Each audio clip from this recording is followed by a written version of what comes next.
더불어민주당 대선 경선 후보들이 오늘 2차 TV 토론에 참석해 격돌합니다.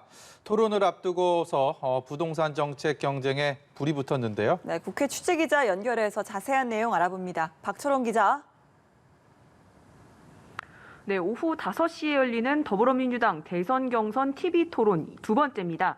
이를 앞두고 이재명, 이낙연 두 후보 간 신경전이 격화되고 있습니다.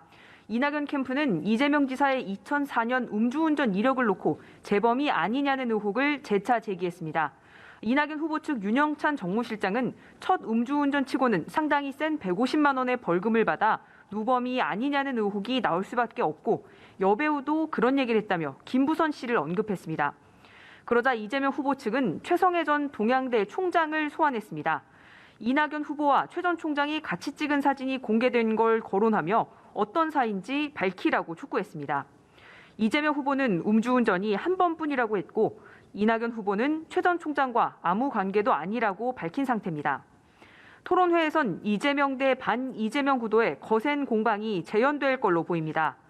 정세균 후보가 당내 후보 검증단 구성을 제안하자 이낙연, 김두관, 박용진 후보가 동의하며 대립 구도가 뚜렷해졌습니다. 이런 가운데 후보들은 부동산 공약 발표를 놓고 맞붙었습니다.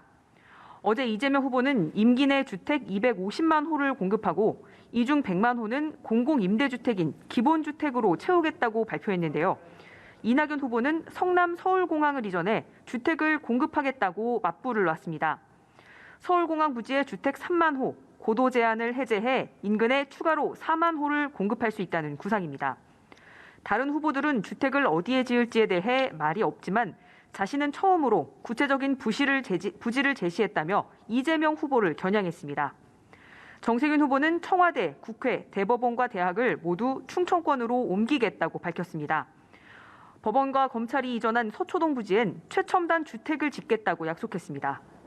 정세균 캠프는 이재명 후보가 역세권의 30평대 10억 원 아파트를 어느 땅에 어떻게 짓겠다는 거냐며 비현실적이라고 비판했습니다.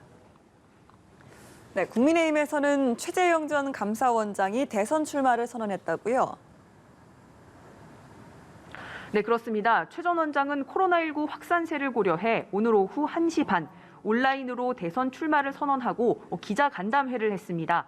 감사원장직에서 물러난 지 한 달여 만입니다. 최 전 원장은 국민의 한 사람으로 무너져가는 대한민국을 지켜만 보고 있을 수는 없다며 시장 경제 원리가 제대로 작동하는 나라를 만들겠다고 강조했습니다. 또 탈원전 정책을 포함한 국가 에너지 정책을 전면 재검토하겠다며 원자력 산업을 본격적으로 수출 산업화해 일자리를 만들겠다고 밝혔습니다. 감사원장 사퇴 후 속전속결로 국민의힘에 입당한 최 전 원장의 출마 선언으로 국민의힘 대선 경선은 더욱 치열해질 전망입니다. 최 전 원장은 내일 고향인 경남 진해와 대구 등 영남 지역을 시작으로 전국을 순회한다는 계획입니다. 윤석열 전 검찰총장은 오늘 오전 청와대 앞에서 드루킹 사건 1인 시위를 한 권성동 의원을 격려차 방문했습니다. 권 의원은 드루킹 대선 여론조작에 대한 문재인 대통령의 사과를 요구하고 있습니다.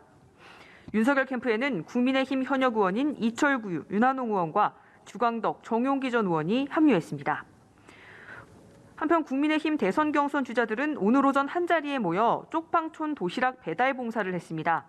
대선 경선을 띄우기 위해 이준석 대표가 마련한 이벤트인데요.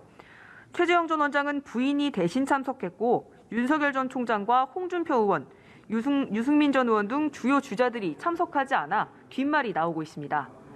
지금까지 국회에서 전해드렸습니다.